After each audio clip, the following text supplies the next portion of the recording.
Hi, I'm Tara Lynn of Geek Saga Entertainment, and welcome to Hot D Takes. This podcast series covers HBO's House of the Dragon episode by episode with myself, an avid reader of all things ASOF, and my friend Manny, a Game of Thrones fan who is unsullied, aka has never read the books, being your stalwart hosts. So first things first, you can find me on Facebook, Instagram, and Threads, TikTok, Twitter at a Geek Saga. And I'm Manny, the aforementioned unsullied co-host, and you can find me on Facebook and Instagram at Manissimo Art. Thanks for joining us for this episode, which will cover House of the Dragon Season 2, Episode 4, titled The Red Dragon and the Gold. Yeah, not a dance of dragons or whatever Google and a couple of others told me it was before we recorded last week's episode. Anywho, as a reminder, expect spoilers from the episode we're covering, but less obvious, there will be very minimal book spoilers from Fire and Blood, which is, of course, the source material for House of the Dragon. We'll start with an episode summary, then cover what we think are the main hot takes from the episode, and conclude with an episode-specific favorites roundup.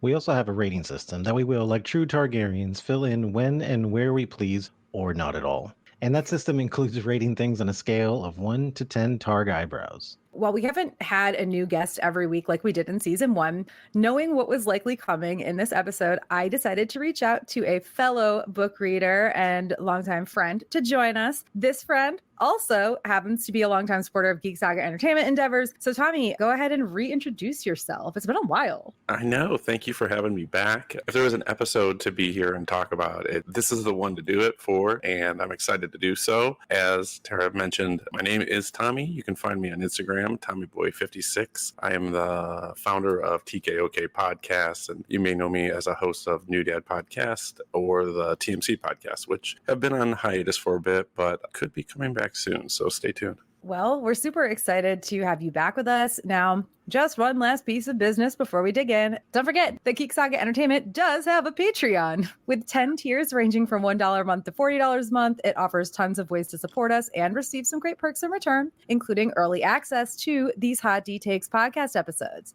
Check it out at patreon.com/geeksaga_entertainment. And now it's time for the long and the short of it, our weekly episode summary.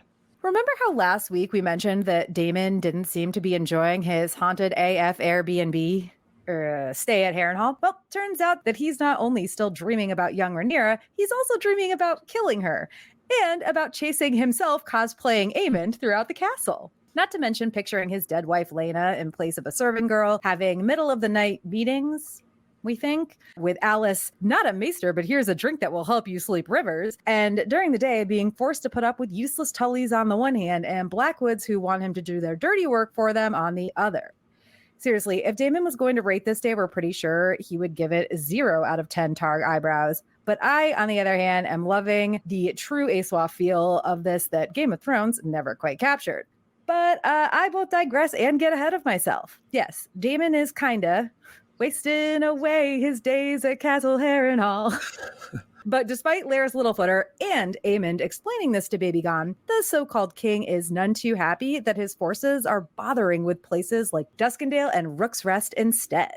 Babygon's attitude certainly isn't helped by Aemond talking down to him in High Valyrian, which Babygon himself likely can't understand much better than he can speak. I can has cheeseburger?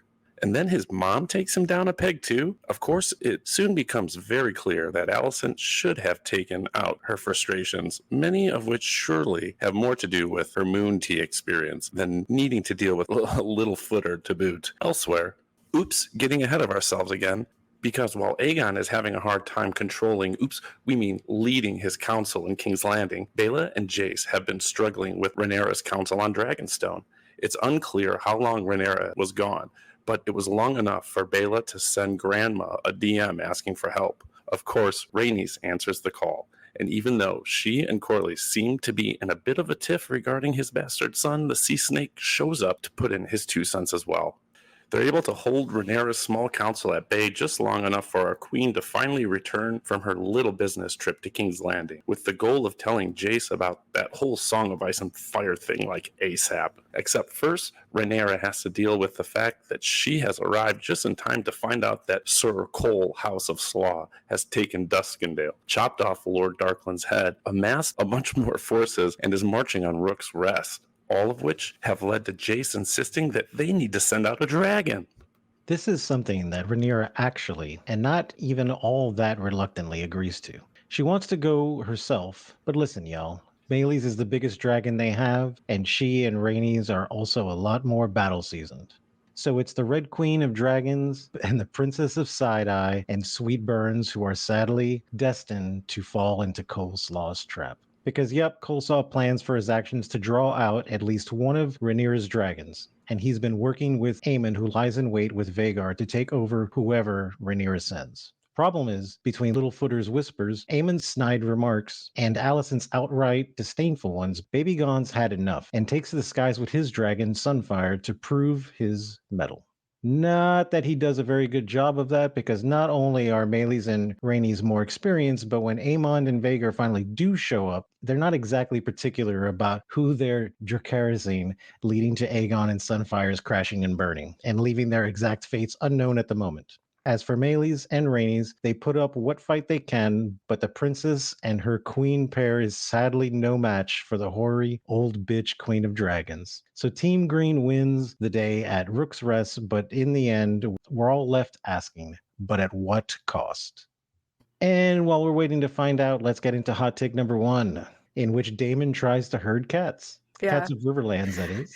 I'm going to say the Tullys are acting useless. And in some respects, Daemon isn't wrong when he says no wonder the Brackens and Blackwoods didn't worry about going at each other's throats like they did, because their liege lord can't or won't do anything. And none of his family will apparently make decisions in his stead. But wow, at Daemon straight up suggesting that this kid just murder his grandfather. Bit on edge there, Damie boy. He just had a baby killed. So this is like not like a big deal. This is like, look, this is an old man, and he's been around for a long time, and every now and then you hit that age where it's time for the pillow over the face. Let's face it, this was probably the lesser of the evils as compared to the last few episodes. True. I actually think it shows some growth in Daemon too, because I think there is a time and place where another Daemon may have beheaded this kid. And by all accounts, the kid doesn't give him what he wants. And it's a barely annoying conversation for him to have, as you can tell, as he moves on to look to speak with the Blackwoods. I don't know. I walked away in that glance that Sir Simon and our young Oscar Tully share was tremendous, I thought. And to be honest, I could have a whole spin-off series where it's just Daemon and Sir Simon interviewing different river lords. I love this. I love the conversation with the Blackwoods too. So like reality show talking heads. Yeah. Like give me this herding of cats as its own show. Like just in the Riverlands, I love it. I love this pairing of Sir Simon and Daemon together. It's great. I could eat this up. This is one of my favorite surprises of the season. Well, and also like Sir Simon is exasperated with Daemon a bit too. You could tell it in the last episode when he is like, okay, fine, sure, I'll call you Your Grace. But I still think purposely stumbled over doing so, at least like the first or second time after Daemon went off on his little tangent. And then in this episode, Sir Simon just kind of looks at little Oscar Tully and is like, go back in your trash can, Muppet. Yep. For sure. Because FYI, in case anybody doesn't know, I know people who don't read the books almost certainly wouldn't. There's a bunch of Tullys named after Muppets. I think they're mostly Sesame Street characters, because there's also one named Elmo, but there might be some other generic. Oh, there's a Kermit. So yeah, there's other Muppets in there too. And they've already mentioned Oscar's grandsire, Grover. Yes. But like Grover and Oscar, they're like legitimate sounding names, okay? But also very non-Westerosi, which makes them stand out, in the world of Aegons and Tywins and Tywins, and and then there's Oscar and Grover. Grover maybe, but Oscar just it really stands out. Oh, for sure it does, but definitely not as much as Kermit and Elmo would. And that's I am wondering, because I haven't looked into like all the new characters they've cast and whatnot. So I'm like, ooh, are they going to mention Kermit or Elmo at all? Or are they just going to shy away from that? They haven't shied away from that stuff at all. I feel like if anything, they've leaned into it. So I think we may get it. The other thing I liked about this scene too, and I know we don't have really a note to talk about it later, so I'll kind of sandwich it in here. I thought it was a good juxtaposition with, you have the young Tully Lord who, when it's suggested that they go to war, he suggests war while his grandsire still like live and breathe. And then then you flip a couple minutes later to the council meeting, King's Landing, and you have Aemond and Chris and Cole like blatantly plotting, without Aegon's knowing. And it's just, the two things I thought perhaps were done intentionally or given to us intentionally, like back to back, to kind of see that, in one side respect and the other side the total disregard of respect to the leader. I don't think many things that they do in this show are by chance, honestly. I think most of it's by choice. So would not surprise me at all if they did that on purpose. I mean, and then also you've got Babby Oscar. I mean, he is like a babby. Okay. He's younger than Jake and Baby Gone. Then you've got Willem is a character they made up for the show. Correct. He's the one that slays the Bracken when he's asking for Rhaenyra's hand. When he said, I once vied for Rhaenyra's hand, I was like, oh, you're that Blackwood. Okay. He was cool as shit, honestly. I was liking him until then he was like, well, we'll fight for you, but only if you do our dirty work first. We'll totes fight for you, but only if you take out the Brackens with your dragon first. Like, honestly, Willem, that's pretty bold there. Pretty bold. For sure. The Daemon of all people, pretty fucking bold. Yeah, but again, showing some growth by our guy Daemon. He's again not beheading, or another example of why this Riverland interview show is going to be great. When I saw it, I was like, I'm so proud of you, Daemon, for doing the bare minimum and not murdering someone. And that could awesome. He wanted to, I think. That could be a theme, because that's essentially what Alicent is asking Aegon to do, right? The bare minimum, do nothing. Bare minimum. Yeah. Just do nothing. Here we got Daemon showing you exactly how to do it. Masterclass. The problem is he's also clearly just on edge, taking drugs or something. I don't know. And on hallucinogens too. Well, we'll talk about that a little bit later for sure. But I don't know if you guys noticed this, but my God, his hair is looking more and more like disheveled. It's like run a comb through it, bro. I'm gonna have to watch it again. I did not notice, but I will keep an eye out for that. It was like humidity. Oh my God! It is very damp in Harrenhal. I was gonna make a reference, like it's like my Daenerys wig for Westeros, an American musical. It looked great in season 1 of Westeros, an American musical, but in season 2, it was a wreck. All right. Hot take number 2. Oh no, you guys, Alicent's bad decisions are coming back to haunt her. #sarcasm. So just to list off the stupid decisions Alicent has made that she's now having to live with. First of all, she has to take moon tea because apparently all that sexy coleslaw sexy time, whatever, got her pregnant. Then she's feeling ill as fuck from the moon tea and has to deal with Larys Littlefooter's creepy ass self and his innuendos and obvious hints that he knows Viserys didn't actually change his mind about putting Baby Gon instead of Rhaenyra on the throne. And when she has probably just barely recovered from all of that, she finds out Baby Gon has put all of Viserys' books in storage and he's in a pissy mood himself. So she, tells him off, insisting he should be silent and basically let the more experienced, unsaid, and smarter people make the decisions. She literally says, do simply what is needed of you, nothing. And this is definitely the final straw in his decision to take Sunfire to Ricksrest, and we all saw how that turned out for him. But anyway, going back in time to Alicent's decisions coming back to haunt her, thoughts on moon tea, her little visit with Larys, etc. I'm constantly surprised by certain decisions made by this show. In some cases, the decisions are made in an effort to make characters more likable than they came across in the books. And I think Alicent is one of those characters, with the prophecy and the misunderstanding. For a while, I thought that went a long way. And then just what she's kind of seemed to do this season has undone a lot of that. But in the same way that she's undone that, they've made Aegon so much more sympathetic this season. And I don't know if it's just because of that fact, how good of a job the showrunners have done, that I find myself judging her more harshly in that moment when she's talking to Aegon as a mother. Her son is acting like a petulant teenager in that moment as well, too. And I think, like you said, she's, in that conversation with Larys, one of the things that struck me was she's talking about all the tragedies she's kind of experienced back to back to back. And then, knowing that she's about to experience another one when Aegon comes back from Rook's Rest, and the guilt that's going to have to be experienced and worked through from her, from having this conversation and blaming herself, I'm sure, which will come.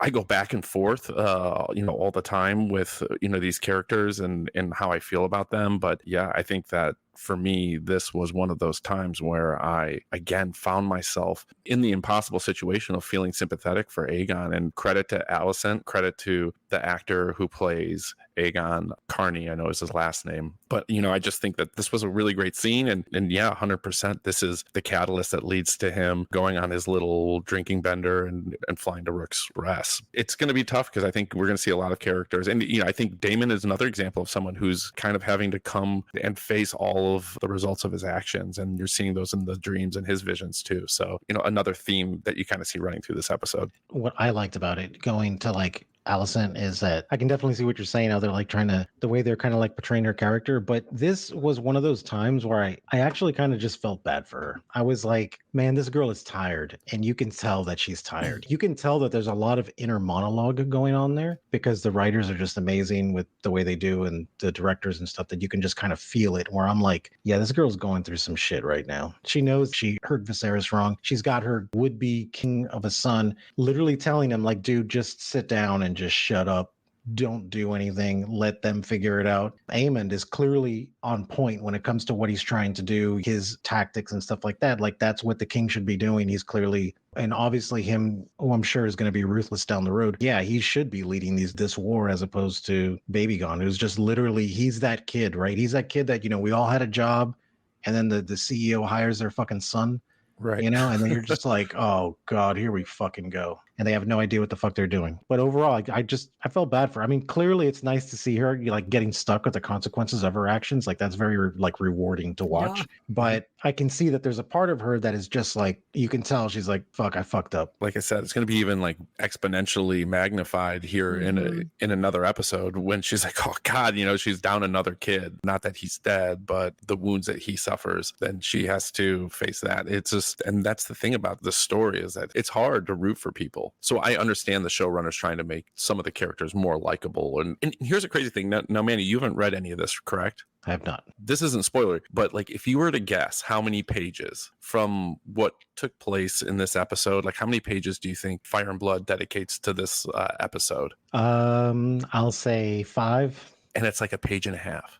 And so it's crazy how much the showrunners pull from it's stuff that isn't in the pages, but they give you more nuanced versions of it. And that's some of the crazy part, or some of the stuff that blows my mind, and how the job that these guys do making the show and all the work that goes behind it. It's in some cases, it's just a couple paragraphs that they're actually turning into an hour of really riveting TV. How well they're doing it versus certain other shows that had the entire fucking text in front of them. Yeah, exactly. And I feel when they did the original Game of Thrones, they should have just added more seasons, or just did more stuff. But I can certainly see, not to defend these other writers from Game of Thrones, right? But it's easier to add stuff than it is to take away things that are important. So it's when you're trying to get a book that's literally the size of a fucking encyclopedia, and you're going to fit one season into this thing that was, I don't even remember how many episodes it was, but it certainly wasn't enough to cover whatever book that they were trying to do.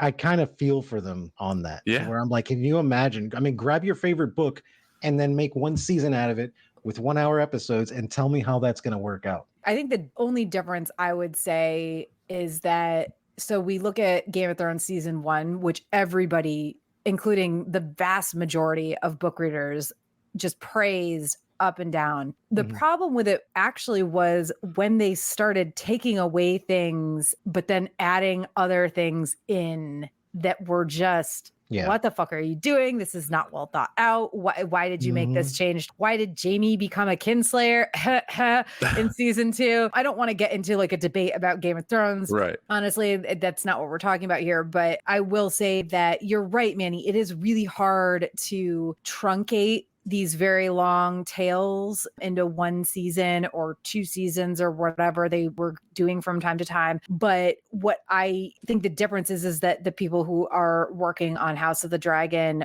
they are adding stuff, but what they're adding is arguably amazing.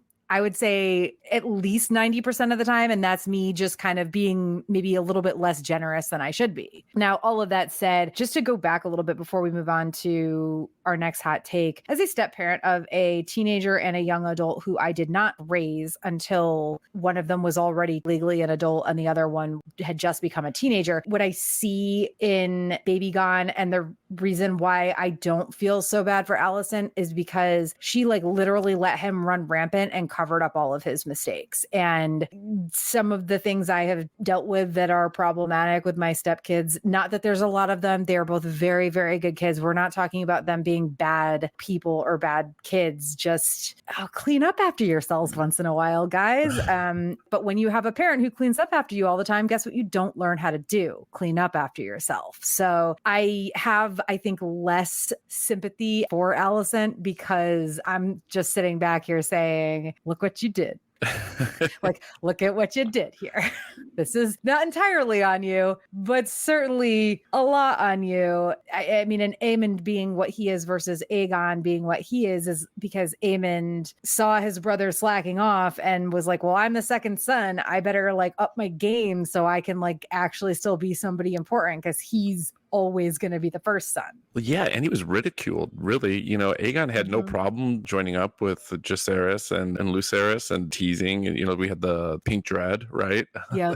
That moment was brought to you by Aegon, even though Rhaenyra's children bore the brunt of, I guess, the blame for that. I just feel like, again, this show has done, and the actor who plays Aegon has done such a good job because in the book, I found him petulant. I found nothing likable or redeemable about him, nothing sympathetic. And then in the show, I just think that I don't know. Again, I just find him sympathetic. I find him. There are moments when he's looking for approval, and I think Tara, as you mentioned it, sometimes I try not to blame parents, but I do think like he was raised a certain way that makes it hard for you to blame him to a degree. And he's like out there trying to people please, and he's just grasping for straws and trying to do what he thinks is going to make, like in the scene where like he's like, yeah, let's give him back his sheep, and Otto's like, you can't give him back the sheep. Everyone's going to come back and ask for the sheep. He just wants to do what's going to make people happy and make his friends. He's a horrible leader, and you can't have him as king. And again, yeah, she's paying for what she did is by forcing her son and thrusting him into this position that he clearly was not capable or prepared to do, and he didn't want, remember. So yeah, it's tough. Again, I want to give all credit to the actor because we're probably not going to see him for a while. That actor did a tremendous job and has been one of the best parts of the show. I think for me, I've enjoyed watching him. And he's done amazing this season. Like, listen, we've talked a lot of shit about Team Green propaganda in this show, but as much as I talk shit about Team Green propaganda, the actor has done such an amazing job. Yeah, he's done a really great job. So because again, as a reader of this stuff, I did not ever expect myself to ever find myself sympathizing with him, and sure enough, here I find myself doing it all the time. Well, let's move on to hot take number 3, right? Yeah, hot take number 3. Good parenting, bad parenting, it doesn't matter. Your kids are going to get killed or maimed by Vhagar. And what we mean by this is, I think in this episode, we see some really good examples of good parenting by Rhaenyra with some tough love, with Jace, but then the reveal of the Song of Ice and Fire, and then some really bad parenting by Alicent, who basically in this moment of tenderness where her son, needs to hear anything but the most demeaning comment possible, that's what she delivers. It sends him into battle and then it costs him a lot. So, and then in Rhaenyra's case, again, good parenting, but she still has Lucerys killed by Vhagar. So I don't know, what the takeaway is, but I think that you just fear Vhagar. The juxtaposition of Alicent's interaction, I guess, with Baby Gone versus Rhaenyra's interactions with Jace is really good. It reminds me a little bit of the which council is worse question we had. That was one of our hot takes. Which council is more obnoxious right now? Is it Team Green or the Black Council? But yes, you're right. Rhaenyra, she does tell Jace, like she gives him that tough love. She tells Jace that he lacks experience in a way that mirrors Alicent's words to Aegon, but it's not nasty. Alicent was just like, oh my God, I'm tired of you. Ugh. Whereas Rhaenyra was very much like, I'm telling you this because you need to hear it. You need to hear that you do not have enough experience to do this thing that you've been consistently trying to, he's been trying to shoehorn himself into being that person who takes his dragon out into these fights. And yes, there's definitely a part of Rhaenyra that's like, no, absolutely not, because of what happened to Luke, but also she's not wrong. You know, she has learned from that experience with Luke, that terrible fucking experience. Then she goes on, it looks like it's almost immediately after that council meeting where she kind of tells him, no, you do not have the experience to do this. She passes the Song of Ice and Fire story to him. And that scene, it was very tender. And like, you could just see, I'm telling this to you, like, I didn't even believe it for the longest time, but now I have come to realize that it is the truth, I guess, our truth, the Targaryen truth, and I'm going to pass it on to you, despite the fact that she understands that Jace doesn't have the experience to take his, what's his dragon's name? Vermax? But like, yeah, you and Vermax are not experienced enough to go out and do this. But just because I'm saying this doesn't mean I don't have respect for you as a person and understand that you are mature enough and capable enough to handle this insane information that I'm about to give you. I really loved that scene with her and Jace where she tells him the Song of Ice and Fire. And I know that this is not a book canon thing, but still, whatever. I loved it. I loved all of it. As a parent, I also find these scenes really great. I also think that cinematically, the way that they did this scene with her revealing it and then that voiceover laid over the siege of Rook's Rest, I thought was wonderfully done in an episode where there was a lot of really great decisions from that standpoint. I thought that, yeah, that was one of the moments of the episode that really, and it's kind of like a shifting moment because everything before that is really built up to this moment that we're about to see. I think the people who felt moved by this episode, it was the last 25 minutes of the episode that really had their emotions flying high. And that's the beginning of it. That's the tone setting for it in my eyes. I do just want to interject before we forget to insert any ratings other than what I jokingly put into the summary. I would give 9.5 out of 10 Targ eyebrows for the way the whole scene with her telling Jace the prophecy was done. Like you said, the cinematography aspects of it, but also, oh my God, the acting, they were perfect. The actor, they were perfect. Yeah. So the takeaway that I got from that with her telling him the song, I really felt like she was setting that up as to like, you need to be the leader. You're obviously not experienced to go out and do this stuff. She was kind of doing the same thing almost that Alicent was, but Alicent was more like, oh, well, you're fucking inept. And the way I saw like Rhaenyra talking to him was more like, you're going to be leader one day. You can't just go out there and like do these kind of things. Like, yeah, he's not ready for it, of course, you know, at the time. But the way I kind of saw it and the way they were filming it, like with them walking away and then he's just like talking to him or whatever, that's what ran through my head. That's the heir of the fucking crown right there, you know? And she's just raising him in that direction now. For sure. And I think there's an aspect of it that's like she's trying to get him to understand the bigger picture in that moment, which is, hey, I forget exactly how she puts it, but what we're about to unleash, I wouldn't be doing that unless the stakes were this high. And then you get really we get to see what the true cost of dragon warfare is. In that battle, one of the things that struck me was just like how inconsequential the actual armies are. You have all these, hundreds of armed warriors, and it's just really like about, what's happening above them. And that's really the true outcome of the fight, of the battle. And it was just, I thought really well done. Again, I can't say enough about how well I thought that transition really was.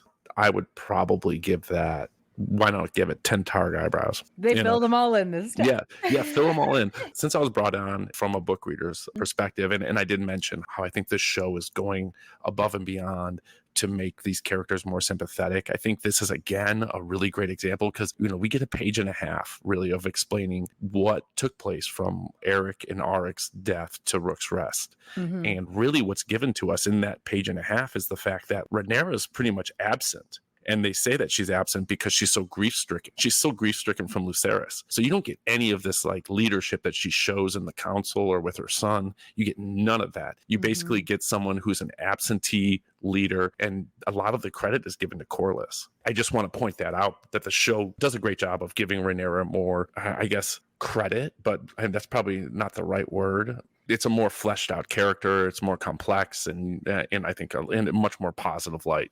Hot take number 4. Like the Cylons and Dutch Vanderlyn before him, Coleslaw totally has a plan, y'all. I really did not want to give fucking Kristen Cole a hot take, but I had to. I hate it. I hate myself for this. He seriously has such a stick up his ass about this plan. I know he has to keep it mostly secret, mainly the Aemond and Vhagar part, but also, my God, just like act like a real person sometimes, my dude. I know that Gwaine Hightower made that Dorne dig at him and almost got them all in some hot water on the road to Rosby, but he's also the Dowager Queen who you're fucking. Yep. He's also her brother. So Mhm. maybe don't treat him like trash. Yep. I just and listen, it wasn't a bad plan. And I hate it. I hate that I had to say that. Team Green propaganda. Look, I just can't stand the fucking guy. I don't even fucking care. Just looking at him makes me sick to my stomach. Isn't he, or Yeah. is his haircut like extra douchey this season too? It is extra douchey. He started off kind of douchey, like he kind of had like this trashy look to him. No, early on, the first couple episodes before he like does the whole like let's go to wherever and raise lemons together. I don't remember what the fuck he said to her here. Before that shit happened, like he had the flippy hair and it was kind of fine, whatever. It wasn't the worst thing I've ever seen, but now that he's got this, his hair is douchey. I don't even It's know how kind to of a describe it. version of the Clooney Gladiator cut. Ooh, Kind yeah, of. maybe that's what I'm thinking. Yeah. I think it's a little bit of that. Hot take. Captain Eye Candy can commit atrocities to my body and to anything he wants. I'm going to Oh my God. I'm Even gonna be- Patrick has rescinded his ideas on this. Come on. I'm going to be a Kristen Cole apologist here. Now, granted, he's not my favorite character in the dance. That would have to go to Adam Hull. Again, I think a lot of the characters in this story are just reprehensible and non-likable, to be totally honest. And the show has done a better job of making them likable. Great. Kristen Cole, I've always likened him, the hatred of Kristen Cole in the fandom with like a Game of Thrones, where you would have people who are like huge Jaime Lannister or Tyrion or Sandor Clegane fans, but they like hate Catelyn. Hey now. I love Jamie Nope. and Sandor and also love Catelyn. Just saying. Oh, so that's okay for me. My problem is when someone likes Jaime or Yeah. Tyrion or Sandor, these people who have had their own discretions, to put it lightly, but then want to crucify Catelyn for her treatment of Jon Snow. There are plenty of those people in the fandom. I'm just saying, those people I find in the Venn diagram of life tend to overlap almost 100% with people who love Daemon but hate Kristen Cole. I need this Venn diagram. How would you even create that? There's so many characters. It's such a great Venn diagram, but it exists in my mind mostly. I actually have a response to that one about Daemon Go ahead. and Sir Kristen Cole. It's simple, right? Daemon, I know I can't trust him. He's not trying to feed me bullshit like the way Kristen Cole is. Kristen Cole's like, look at me, I'm such an honorable, noble person. And look at me, I'm such a paladin. And like, I know I only do good. And meanwhile, he's doing this shit. Daemon is like, look, bro, I'm a fuck up. You want to get a drink? We're going to go do fucked up shit. And by the way, don't turn your back on me. I may cut your baby's head off. At least I know who I'm dealing with here. Daemon, yeah, he's a demon. Absolutely. Right. Kristen Cole's a fucking snake. Fair enough. Now, with respect to like Tyrion and Caitlyn stuff, I'm the same way. I liked all of them. You know, I didn't have any like weird qualms about any of them because I did like Jaime Lannister also. When it comes to like Coleslaw's character, it's that he just comes off as a snake. He comes off as like who are those people on the internet, the guys that they never get laid? Incel. Like he just comes off as that kind of person to me. Where Daemon, he's a fucking asshole. Like absolutely, and I wouldn't fucking trust him at all. But I know him. I know I can't trust him. Fair enough. So I think that's the difference. Well, he also doesn't pretend that you can trust him. And I think Exactly. that's think part of it too. Yeah. And ultimately what we're talking about, right, is like Daemon, probably a pretty good hang. Kristen, if you had to hang, probably not a good hang. No.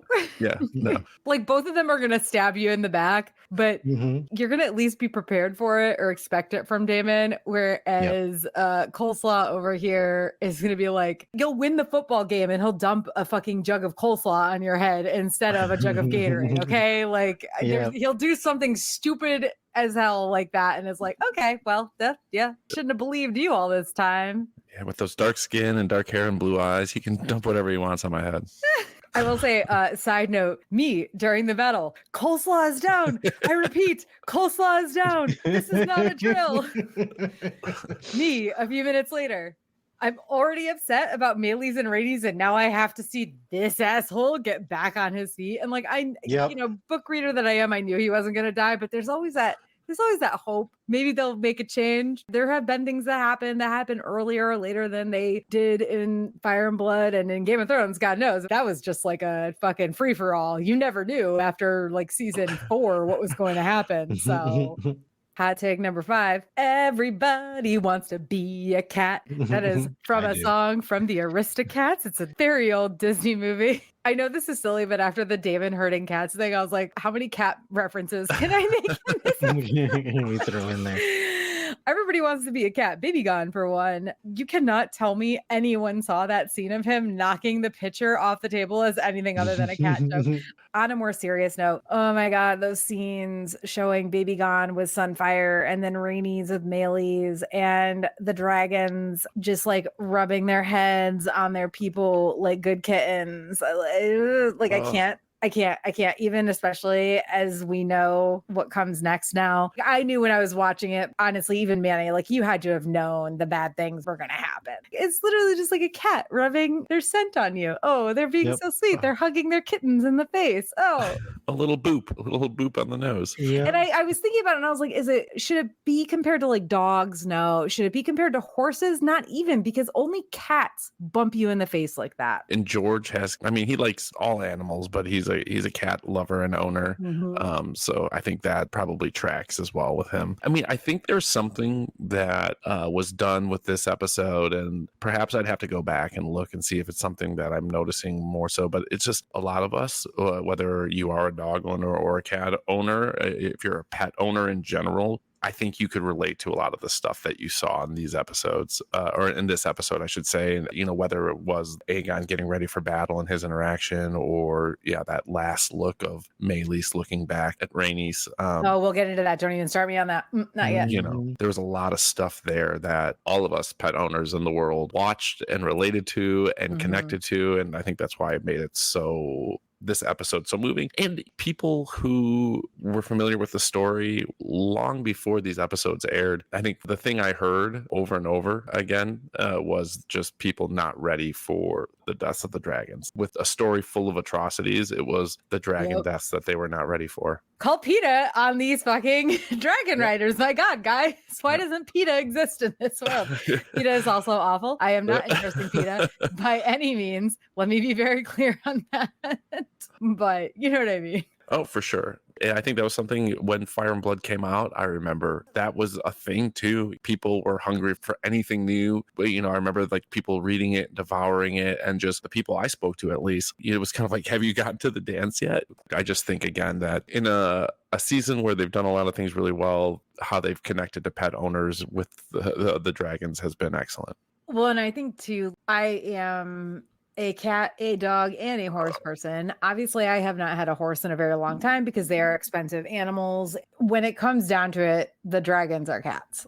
Yes, the Targaryens ride them, but they are cats. They are the ones that would be like, I'm going to take my little claw and knock everything off the table, because even one little claw knocks their, you know what I mean? They're, as much as you want to like say, oh, they're like horses. No, I mean, yes, they're big and dangerous like horses can be if you're an idiot and don't know what you're doing, but their attitude is cat-like. Yeah, absolutely. We'll go to hot take number 6. Will Aemon learn the meaning of can't get revenge and keep a spotless reputation? Asking for a friend. It wasn't so bad when it was just him kind of mocking Baby Gone by switching to High Valyrian in a council meeting, because he knows Baby Gone can barely understand or speak it, of course. And let's be real, Baby Gone deserved to take some shit after what happened with Aemon last week. Okay. I think this was like the best throwing of shade. It was amazing. It was a masterclass. I think the scene was fantastic. And we can even, I think, kind of brush off Aemon plotting with Coleslaw, because the need for the planned secrecy was obviously paramount. And also Vhagar is like a hole in one for them. in any battle. Listen, baby God, I know you want to prove yourself and you got a dragon too, but what 1 or 2 or possibly even 3 dragons can stand against Vhagar? Just saying. But oh my God, that moment when Aemon looks right at Baby Gon, who is struggling on Sunfire and clearly losing the battle against Melees and Rhaenys, and Aemon seems to aim the Dracarys. I don't even know what to call it, like, other than the Dracarys. Like, I don't know what else to call it. Dracarys. Yeah, the Dracarys. So he pulls out his Command, I guess, like, Dracarys and he's like, you know. I could say the Dracarys Noir. But yeah, but it's really, oh my God. The Dracarys just sprays cologne right in their face. Got you, bitch. But like, he aims that shit right at his brother. It's like, oh my God. And yeah, not to mention coleslaw. And I don't want to get into the actual dragon fight in this one. We're just talking about Aemon versus Baby Gon, but not to mention coleslaw finding Aemon bent over / near Baby Gon and Sunfire in the forest. And Aemon has his sword out. And the fact that it seems like Aemon probably didn't do anything to make that whole situation worse, but also very possibly / probably only because he realized he didn't have to. There's so much to unpack here, going from point A to D, from point Aemon to Dracarys. I don't know.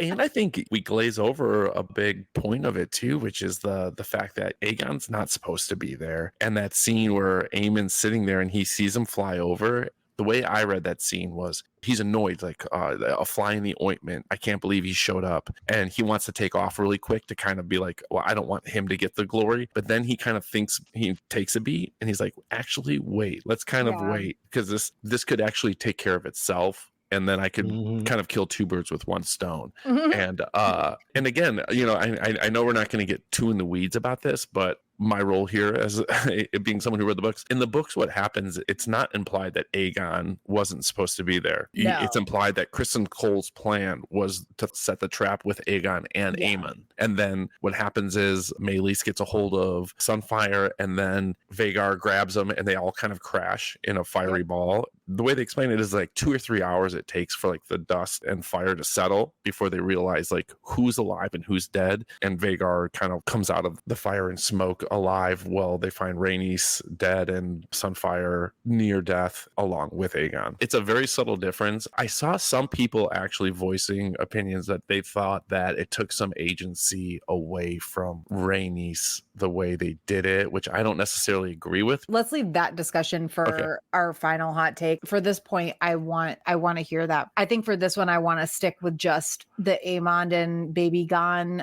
interaction situation, only because we got a lot more to say about that little dance. I think that it started out as just something so tiny, like, okay, Aemon, you don't like what Baby Gon did to you last week. You're pissed off. Fine, whatever. Take your revenge in the this High little, Council like, yeah, whatever, fine. He gets it in like several ways, not just by speaking High Valyrian, but because Aegon also clearly understands that there's a little tete-a-tete happening between Aemon and Coleslaw, that Aegon is like, I don't want this. I don't want this at all. I think he also noticed resentment from other members in the council in that moment too. You know, it's kind of this moment it's really starting to like. I don't know if I would call it resentment. I would call it more like they're all just kind of twiddling their thumbs. Like, we don't want to be here. We know you're an idiot. I don't think any of them know High Valyrian except maybe the Maester. There's no way that Lannister, that rando Lannister knows sure, High Valyrian. Like, the Maester most likely does. Littlefoot over here, no way does that asshole know High Valyrian. I mean, I hope. I don't think so. I don't know. I did find myself wondering, like, who at that table possibly could know it. At the end of the day, to be fair, too, like, Aemon didn't count on seeing Aegon show up at Rook's Rest to a degree. So it's like he only dealt with the hand that was given to him in that moment. And I think if, you know, we could fast forward and talk to an interview and ask Aemon, like, hey, dude, I don't think it was as much about removing his brother as it was just about like his brother being in the way and being like, I'm not going to miss my shot because you're standing right there. I'm not throwing away my shot. Yeah, that's for the Hamilton fans out there. Because it's a departure from the books, I do appreciate the discourse that this sort of situation or this sort of description of the situation brings forth. Just to be clear about who may or may not know High Valerian on that council. I do not know for sure. I don't think you need to know High Valerian to understand that Aemond just served his brother. For sure. And Oh yeah. Aegon was just like, blah, blah, blah. I can't has war. It's like, I can't, like you said earlier, I can't has cheeseburger, but I can't has war instead. The cat references in this episode.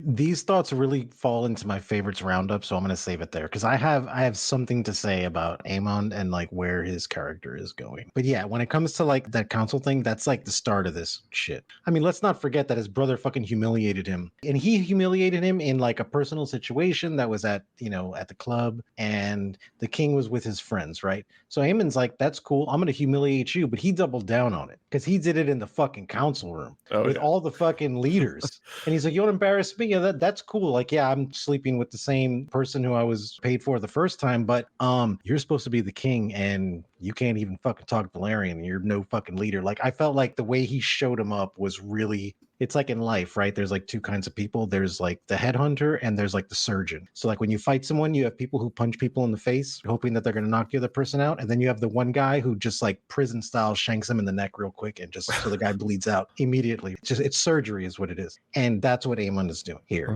because he could have said something back in that club, but he didn't. He just sat there and like waited. And as much as I fucking hate Team Green, I'm sorry, I have to admire the shit out of that dude. It's like he just waited, and the second his ass was up there, he was like, you know what? I'm gonna fucking make a fool out of this fucking asshole right now.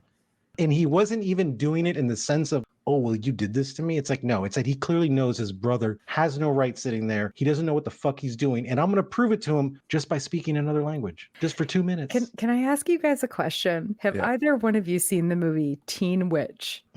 I feel like I have. Is it an older movie? Yes. Oh, okay, like 80s. This like very nerdy girl realizes she has witchy powers and gets herself super hot. And then she makes her nerdy friend have a rap off with popular dudes. Okay. And all I can think is like, remember this movie. Like Manny's talking about like being in the club, and all I can think is like Aemond is that nerdy friend that's suddenly been imbued with the power of like rapping off with his brother and High Valerian, and his brother fails miserably. And he's like, take that. Well, do you know what this moment? I grew up in a very Latin neighborhood where we were like one of the only Caucasian families. So we found ourselves like just interacting and being around a lot of different Latin families. And most of them spoke perfect English, but there were always moments where my friend would basically fuck up. For me, they were speaking in English at the table, but then they would switch to Spanish. And it was like this moment where she would just basically read them the fucking riot act, right? In Spanish.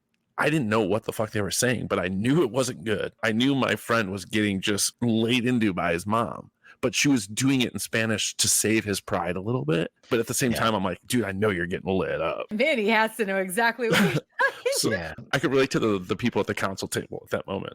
That is very much a Latin thing. My mom does it. I'm Cuban, Puerto Rican, The second my mom, because the thing is that we're very like Americanized, but the second my mom started talking to me in Spanish, that's when she's saying something like extremely serious or she's ready to lose like her shit on me, right? She'll do the same thing. We'll be at the table and then she'll just start talking to me in Spanish and nobody knows what's going on. And I'm like, fuck. Yeah. I told my wife, I'm like, that's the abuela moment. That's the abuela. That's what it is. Yep.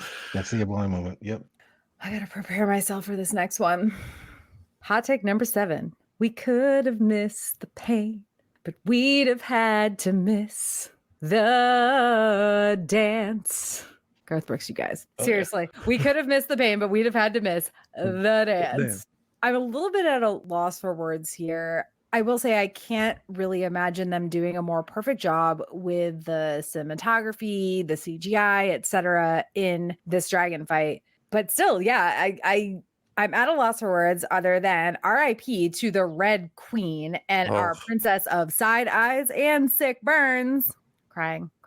That's right. Like, I'm not doing it right now. But last night I was like, don't cry, Tara. You get that feeling in your throat. Dean's sitting next to me, and I know he doesn't feel as strongly about these things as I do. And I'm just like, don't do it. And also, poor Sunfire too. Sunfire did not deserve this shit. Just all the lead up We joke about like everybody wants to be a cat, but that whole lead up where the bad things, like they're dying when Aegon is like, hey babe, like Boop. fist bump, Yeah. I love you so much, and then Meleys and Radies are just like, cuddle, wipe your snout on me like a cat does. It's cool. I mean, everything about this whole scene was like heartbreaking, heart-wrenching, and just, I don't know, fucking perfect. I'm done with what I'm going to say for now. I'm sure I will have more to say based on what you guys say, but I honestly knew she was going to die as soon as they started that scene when she's like, I need to go there. And like nobody really stopped her. And she went. And I was like, and then when she's there, like with like Meleys and stuff, it just reminded me of like Me and My Cat. But it was just so fucking goddamn honorable. If that had been my wife, I'd have been like, look, I know you're going to die, but you need to fucking do this shit and go give him fucking hell. It was extremely fucking touching. And I fucking hated it, dude, because I just saw her ass. I sent Tara a TikTok of her ass at like an award show looking all like a queen my and shit in like a God. normal dress. And I was like, holy shit, she's fucking gorgeous. I was like, what? Mama, take me away. Yeah, I was like, oh man, I didn't know I was into older women. One thing I do want to say is all the lead up from the first 3 episodes, particularly the last 2 episodes, like her little sweet in bed scene with Corliss, him feeding her bread scene in the last episode, even their little like tiff where they kind of they must have make up afterwards because he also goes to Dragonstone and like helps her. It was clear to and I guess Manny, I don't know, because you haven't read anything, so I knew this was going to happen, but like even you who hasn't read anything, you had to have seen like, oh, they're paying extra special attention to Princess Side-Eye and Sweet Burns over here. So No, I knew it because that's how it was with what other show was I watching? I can't remember. There was some show. Oh, it was like Game of Thrones, right? Like, but they did the opposite. They made you hate someone so bad because they're getting you ready to kind of want to keep watching when they maim this person later, right? When they did her and I saw what they were doing, like I already knew that the season wasn't going to end well for her already at that point. And you're right, with the episodes where she's like in the little tiff where she's feeding him the bread and all this stuff. And I'm looking at this, I'm like, this is the perfect example of how you write a strong female character. This is how you write it. Like this, like golden. I fucking loved it because she still had this sense of like femininity. You have this person who's both. She's feminine and she's like vulnerable around him, but then she's also this fucking commanding person where you have no choice but to be led into battle by her. I mean, it was just fucking golden. So I already knew what they were doing. I already knew it. And then they did the thing, and then Meleys is all cuddling up on her, and I'm thinking about my cat who's sitting on the couch next to me, and I'm petting her, and I'm just like, if I'm gonna die, I want to ride this cat out into battle.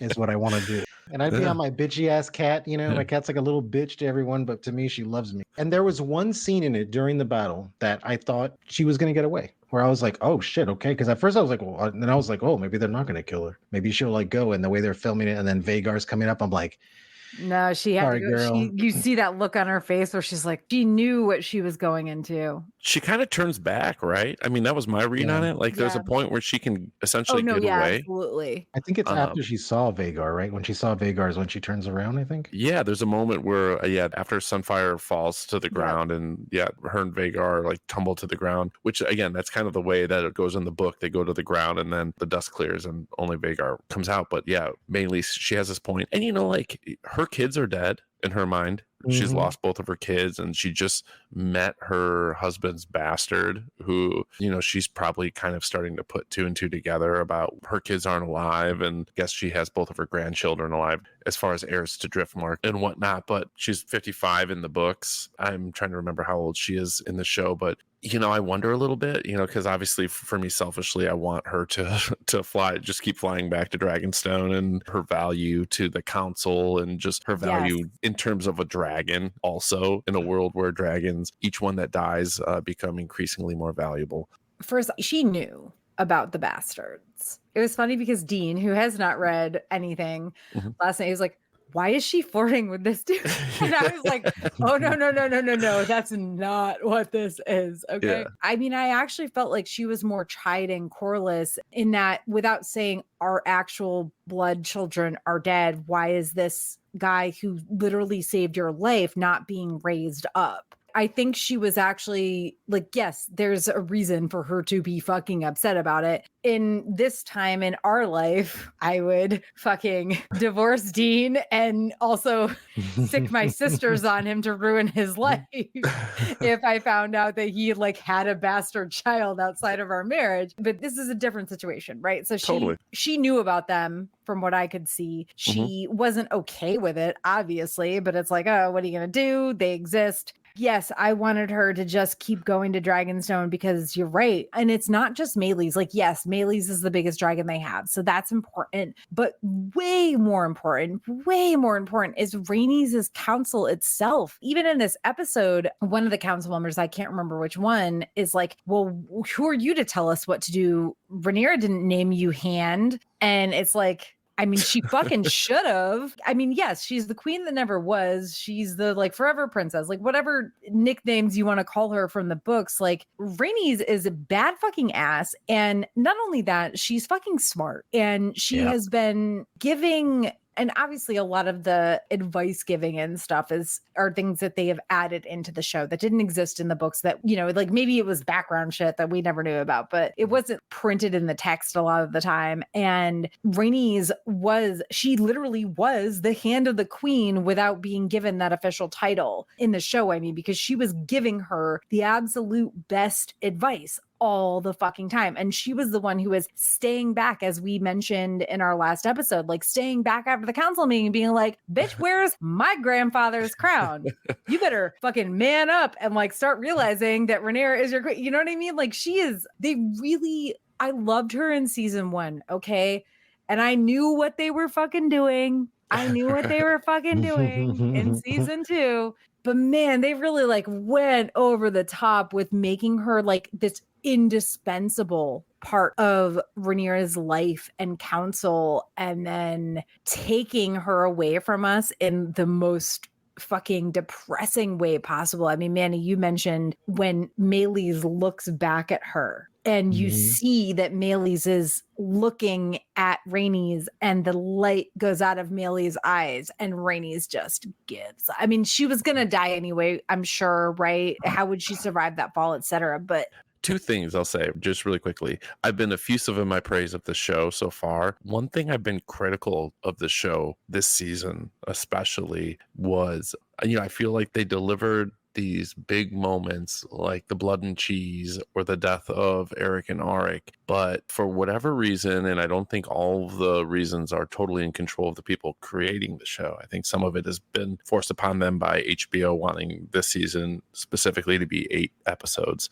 I didn't feel as emotionally invested into little Jaehaerys and Eric and Arik as I felt I really could have been. Whereas here with the death of Rhaenys, like you said, they went above and beyond, and I felt like completely invested. And this is what I was wanting in those other big moments of this season, was to feel like this. The other thing is just, again, we talked about pet owners and how, you know, we can relate to this. If anyone has ever had the unfortunate experience of putting a pet down, I think there was like something in that moment that just like connected. You just really, like, you've been there, you've seen that moment when like you said, Tara, the light goes out, and it's just, oh yeah, they captured it so well in that moment, and just how much despair there is as a person who's had a connection to that animal, and that was wonderfully captured, I thought.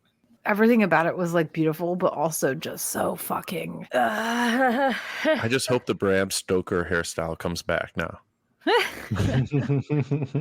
Just hope that becomes popular. That's my one single prayer from this. I'm going to say this, dude. Rhaenys was one of the best characters on the show, and they gave her a beautiful fucking death. It was so tragic, but the scene that they showed where the dragon just falling downward, you know, and it's just like she's facing the sky pretty much and just like holding on to this thing. It was so fucking heartbreaking, but it was just like so beautiful also, where I was like, you know what? You had a glorious fucking death. When she sees the light go out, she lets go. Oh my God, I'm tearing up about it again. Okay, anyway, okay. We're going to talk about this more in our favorites roundup. I want to start this favorites roundup by saying one of my favorites, weirdly enough, was the awkward conversation between Alicent and the Maester. Lol. As if he would have told you anything he thought you wouldn't want to hear when she asks him, do you think Viserys actually wanted Aegon to be king?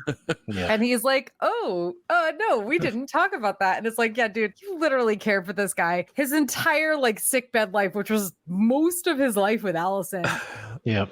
But yeah, he didn't say anything about that to you. Okay. Yeah. But also, of course, the Maester wouldn't fucking say this to you, Allison, you dumbass.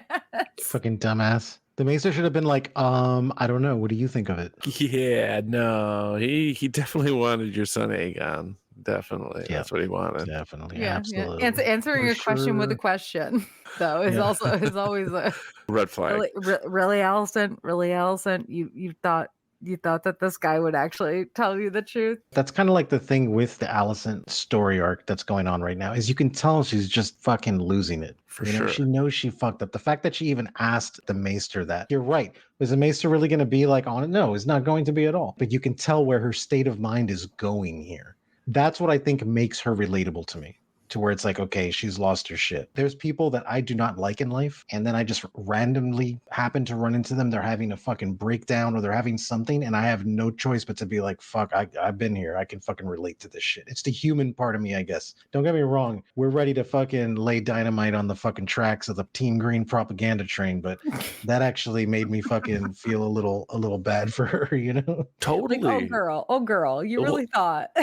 It's one thing for one person to make a bunch of like really bad decisions, but it's another thing for them to actually like break down, because in the moment they didn't realize they were bad decisions, and now they're breaking down because they're realizing it. I guess again, it's a way to make that character sympathetic, because before that there was very little to no sympathy. In some cases, I think people have probably felt that it's watered down certain things, but ultimately I don't think it's necessarily been the worst thing to make characters more gray. One of the other things I wanted, and this is very brief, lol at the bumbling Kingsguard. They're sitting in the Green Council meeting, and one of the kings, he's like pulling at the neck. He's like, and it's like, okay, that's fine, whatever. But then when Aegon walks into his room or wherever, and Alicent is there like looking through his bookcases for daddy's books, she's like, where are the books? And he says something, you know, he's like, I mean, they're not here. Like, I got rid of them. And eventually he tells her, it's like I burned them. I just moved them or whatever. But he like nods for the Kingsguard to leave, and two of them just like, it's very Monty Python. They just like bump into.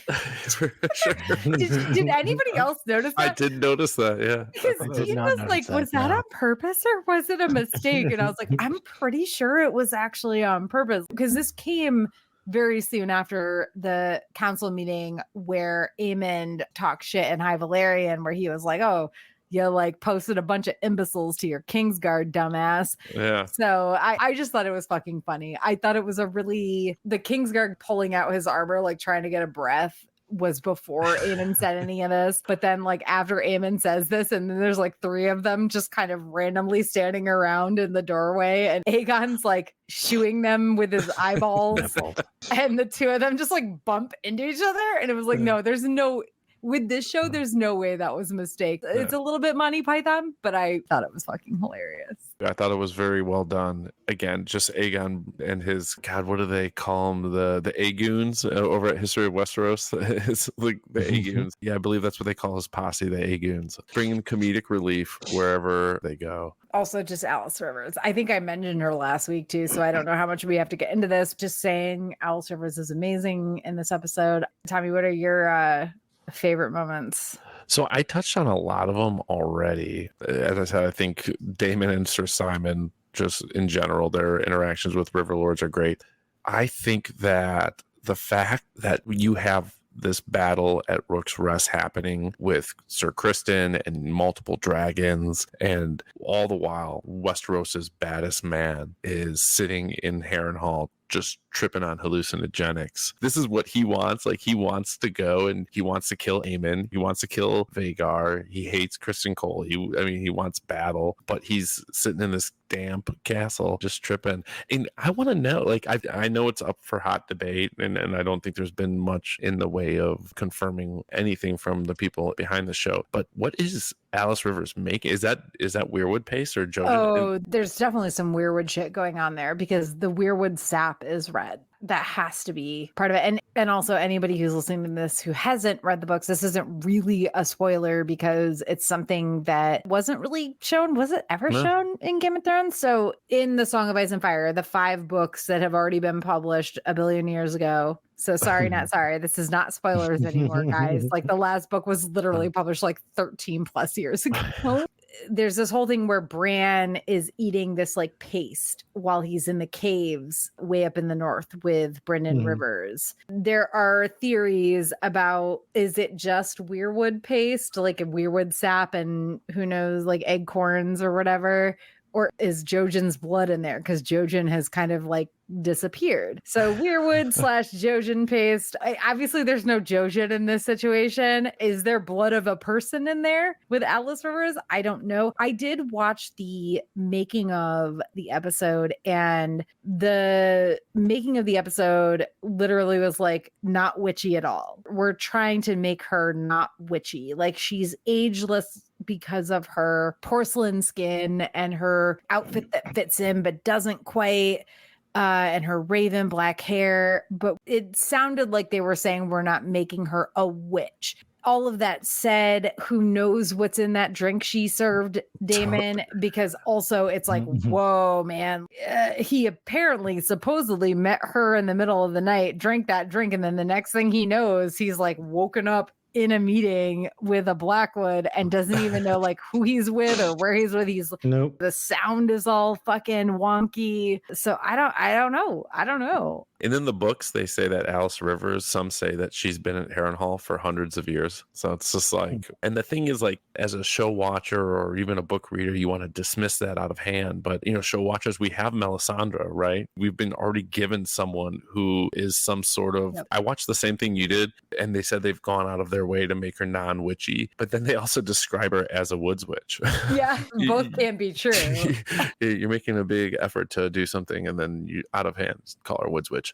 So we'll see. It'll be interesting because she certainly is one of the characters I was most fascinated in the books. I like the direction they're going with. I'll be honest, given some of the things that I hope that they did in the North, and understanding that some of that probably had to get cut short, and seeing how much time they're spending on the dreams and visions that Daemon's having. Listen, I love a disembodied talking head as much as everyone. I think that a lot of this is, as you said in the opening, like in the spirit of A Song of Ice and Fire, so much more than a lot of stuff I've seen on screen before. I just hope there's a payoff with it. I just really do. Yes. For some of us book readers, we have an idea of what the payoff could be. I know the finish line, understanding where we go from here to get there. To me, I see a very high ceiling. I also see that there could be a very low floor with this. And if they spend a lot of time, I'm going to have some heavy expectations, because they could have put time into other things that I was hoping to see. Yeah, no, I agree. I think that so far, Daemon's dreams / vision / whatever you want to call them, because like they seem kind of to be like almost a conglomeration of both, have been on point. But I think that if it continues in this vein of,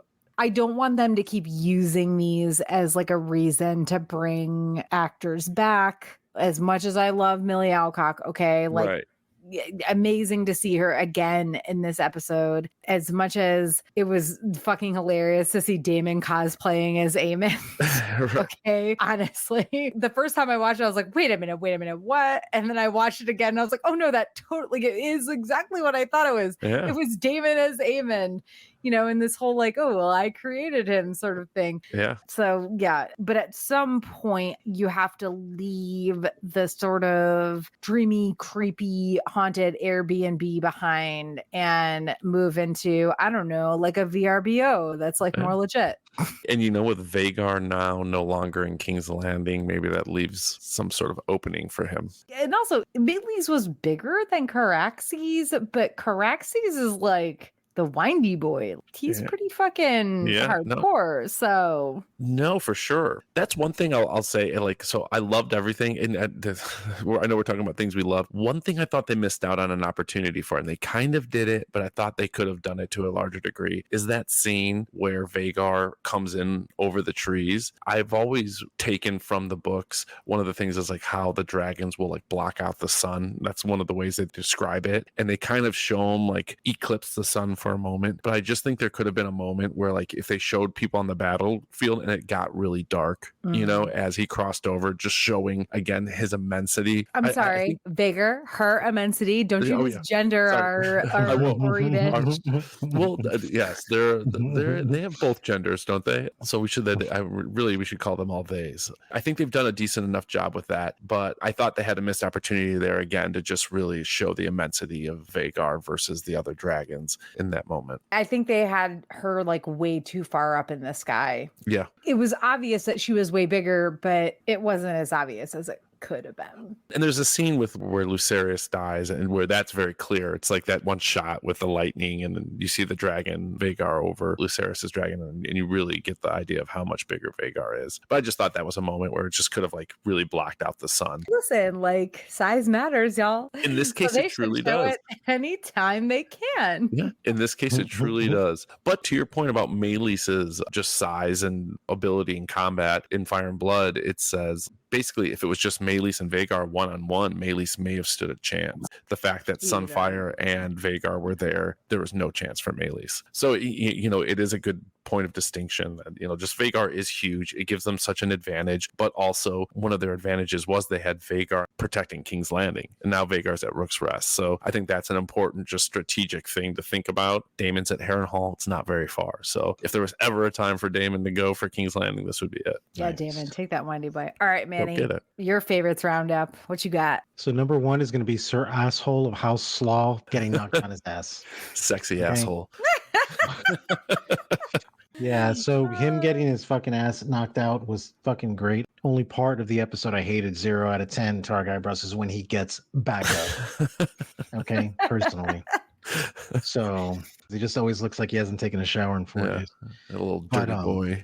The next thing that I really liked was the dragons fighting. I thought that was like really cool because I always wondered what the hell would that look like? Would it just be like them at a distance shooting fire at each other, or would they actually physically try to, you know, attack each other? And not just surprising, not like Vagar eating Luke, not like that. I'm talking about like a full-on fist fight between dragons. Yeah, I guess it literally was a fist fight because in the making of the episode, they actually talked about how they studied how birds of prey fight each other. The whole linking talons and spinning thing came from their research on what birds of prey do when they fight each other, which is, I mean, honestly, so freaking cool. I love that they did that research. I love that they incorporated that. Yeah. No, it was fantastic. Yeah, and the way it looked and the fight scenes and everything was totally believable. The CGI was on point because I really thought that the CGI would be not that great. Because I want to say that the show started off, the CGI I wasn't crazy about it. The very beginning, I was like, in the very beginning, I wasn't crazy about it. But then like 2 episodes in, they started getting really good with it. And now it's just kind of seamless. So I still find some of the POV, like when they're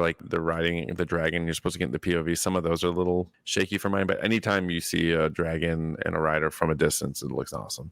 And obviously, Rhaenys going into battle. Talked about that earlier. But yeah, that was one of my favorites there. The beginnings of the downward spiral that Alicent is going down. I can just see these things as what it is. And this girl is going to get so wrecked with fucking guilt. Like, who fucking knows? Like, she is lost right now. Everything that she believed is a lie. And then now she's got another fucked up kid coming home now, right? That's going to be all messed up and shit. So I'm curious as to where that's going to go. And then with her being obviously pregnant, that's going to be even more interesting now. I'm interested about that. Well, but I mean, with the moon tea, hopefully she's not pregnant anymore. I certainly hope not, because I would hate for Crispin Cole, whatever, to have a kid. She was like sweating out when Littlefooter came in to like bother her. Oh, yeah. But I think the thing that I'm really excited for, it's what's going on right now, is the Aemon warm up, because we had the making of episode. We could have all looked back and said, "Oh, it's when he got his eye taken out." No. It was the pink dragon before that. No, but what really did it was he already had a fucking chip on his shoulder, but when Baby Gone went into the club and did the thing that he did, that was when I was like, oh, now it's a man in the making now, right? Because now it's different. And then he embarrassed his brother in front of the council. I'm like, wow, this guy's got fucking balls. And then now he's out there with fucking Vagar doing this shit. And like you said, standing over fucking Aegon's body with the sword in his hand. I'm like, okay, now I want to see where this goes now. Because now his character became vastly more interesting to me. Because again, they're just making him a three-dimensional character. There's something more dynamic going on with this character, which is why I liked all of it, and which is why I hated the path that Daemon is going down in this road. Because Daemon's becoming a two-dimensional character now, to where I felt in season 1 he was more of a three-dimensional character. So yeah. I also like that you spelled Baby Gone, baby Baby Gone. gone. Yes. Baby gone. Baby gone. The cool thing, as much as I hated the fact of what happened with Rhaenys and stuff, it was fucking cool to fucking see Vagar and Aemond on it. And Aemon's just looking like a badass now, you know. It's making me more interested in his character, whereas before I just saw him as like a little punk. Like, oh, you're a little punk, and you think you're tough because you accidentally ate someone else's kid with your dragon. But now it's like, okay, the way they've been kind of building him up, like the warm up. Oh, this is the tactics we're going to use. And this is all this stuff. Like he's clearly researching wars. He's like doing these things. He's becoming like this like general almost. It's really interesting. His character is blooming now. So it's like, I'm kind of curious as to where that's going to go. 10 out of 10 Target eyebrows. Yeah, we haven't rated enough things. We always do this. I did rate a few things. What do we want to rate? The dance, I guess. I'm going to give it 10 out of 10 Target eyebrows because it was really well done, even though it was depressing. I'm gonna give it 9.5, and I'm gonna dock at half a point because I thought they had a chance to have Vagar black out the sun, and also there was a point, the point where it looked like Rhaenys had a chance to fly away. I thought she kind of looked like a chimney sweep. There was just something about it where I was like, I don't know what it is, but she just looks like a chimney sweep right now. And, well, I mean, she has been like taking fire, literally. For sure. Yeah, for sure. There was just a very like Mary Poppins aspect of it where I was like, I don't know, something took me back to watching Mary Poppins, and it took me out of the episode for a moment. So 9.5. Actually, Dean, who has not read the books, made a comment. Oh, so like, are they not getting burnt because they can't be burned? It's an excellent point. Like, yeah, because they literally took fire in the face several times. And of course, we know like from Daenerys that she like walked into the fire and she came out, and not in the show, obviously, but in the book, she came out with no hair. Yeah. Okay, it burnt her entire head of hair off. But in the show, it was like, oh yeah, I'm just going to walk out naked and burn off all my clothes, but not my hair. Fine, whatever. Yeah. I did actually think that was an interesting point because we do know from the early days of Daenerys, way early in Game of Thrones, the book, she was able to withstand like super hot water and stuff. So while Rhaenys did look a little bit like a chimney sweep, she should have been way more burned than that. And so should have Aegon. Meleys and Sunfire were exchanging dragon fire in their riders' faces for a bit. So yeah, that's it's interesting. It's going to be an interesting continuity thing they're going to have to cross when they go into the Dunk and Egg thing, because there are certain Targaryens who are not very resilient to fire in that story.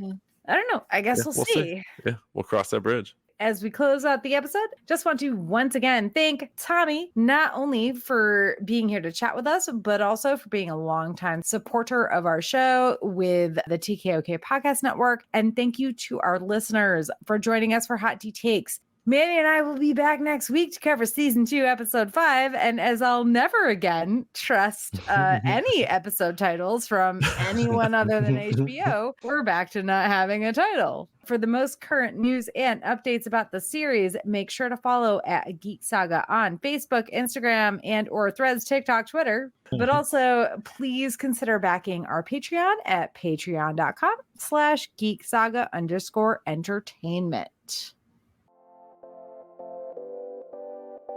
Thank you for listening to the Geek Saga Podcast. If you like what you heard, please check out other Geek Saga entertainment endeavors, including the Sagas and Sass webcast and podcast and Ice and Fire Con.